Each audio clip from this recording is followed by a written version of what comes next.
नमस्कार, राजनीतिक खबरों के सबसे दिलचस्प ठिकाने में मैं रूपेश मिश्रा आप सभी का स्वागत करता हूं। मरुधरा की धरा में इन दिनों सिर्फ दो बातें चर्चाओं में हैं। पहला, सचिन पायलट का दिल्ली में डेरा, तो दूसरा सूबे की गहलोत सरकार की उलझने। सियासी गलियारों में इन दिनों इन दो मामलातों को लेकर तरह तरह की चर्चाओं का बाजार गर्म है। लेकिन इन्हीं सब के बीच राजस्थान में जो कुछ हो रहा है, यानी जिस प्रकार से प्रतिशोध की ज्वाला जल रही है, वो बिल्कुल भी ठीक संकेत नहीं दे रही। क्या है पूरा मामला, उसे विस्तार से समझिए और फिर फैसला करिए। देखिए हमारी खास रिपोर्ट। मरुधरा की धरा की ग्रह दशा मानो इन दिनों ऐसी बिगड़ी है कि समझ भी नहीं आता भविष्य की तस्वीर कैसी होगी। दरअसल राजस्थान का सियासी महासंग्राम तो तल्ख है ही, जहां एक और सूबे के पूर्व उप मुख्यमंत्री सचिन पायलट दिल्ली में डेरा डाले बैठे हैं, तो वहीं दूसरी ओर राजस्थान की गहलोत सरकार चौतरफा उलझनों में उलझ चुकी है। खैर, पायलट के दिल्ली में डेरा डालने की सियासी गलियारे में अलग अलग चर्चाएं हैं, लेकिन उससे भी ज्यादा चर्चाओं में है सूबे की गहलोत सरकार की मुश्किलें, और वजह है राजस्थान का प्रतिशोध की आग में जलना। दरअसल डूंगरपुर की कांकरी डूगरी पहाड़ी पर प्रदर्शन कर रहे अभ्यर्थी अब तांडव कर रहे हैं, और तांडव भी ऐसा कि आगजनी, लूट, मारपीट, डकैती, पता नहीं क्या क्या। आपको बता दें कि अनारक्षित 1167 पदों को एसटी वर्ग में भरने की मांग को लेकर अभ्यर्थी प्रदर्शन कर रहे थे, लेकिन एकाएक पता नहीं ऐसा क्या हुआ कि भविष्य के शिक्षकों ने कानून ही अपने हाथों में ले लिया।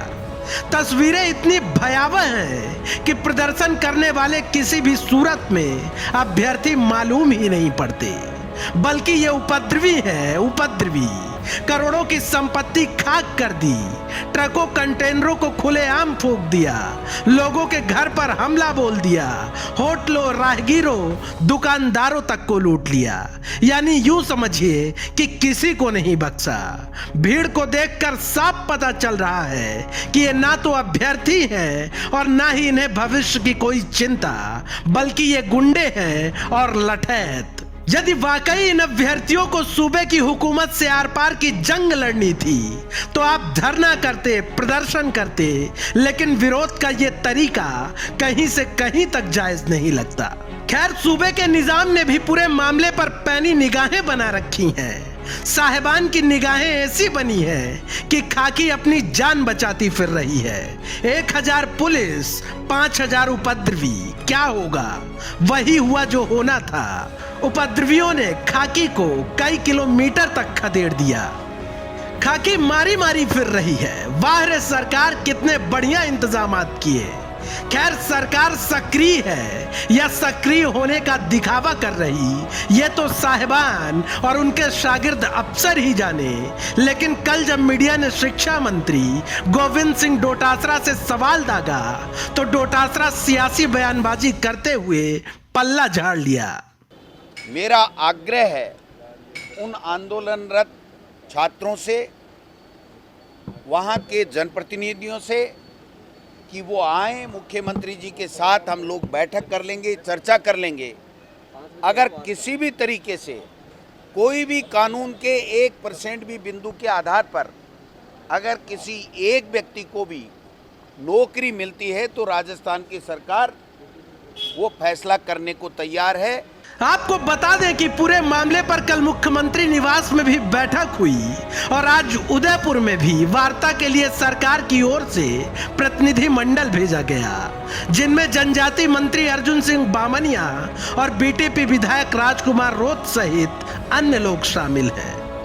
कुल मिलाकर देर सवेर प्रतिशोध की ज्वाला ठंडी तो जरूर होगी, लेकिन अपना निशान हमेशा हमेशा के लिए छोड़ जाएगी।